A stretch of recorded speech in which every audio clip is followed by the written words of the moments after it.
This picture of William Shatner, my all-time favorite TV star, and Tom Holland, my favorite Spider-Man star, tells you some of the changes that happen with aging. This includes gray hair and wrinkled skin.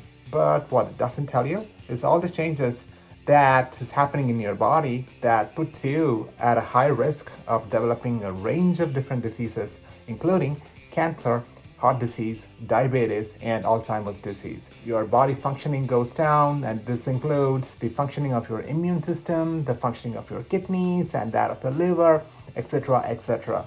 What exactly causes this decline in function, and what's actually putting you at the high risk of getting all these diseases? This has to do with the damage that you accumulate over your lifetime.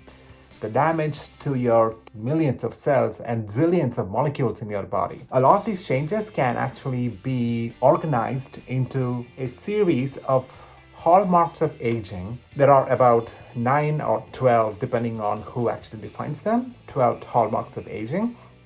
And we will cover these hallmarks in the next video.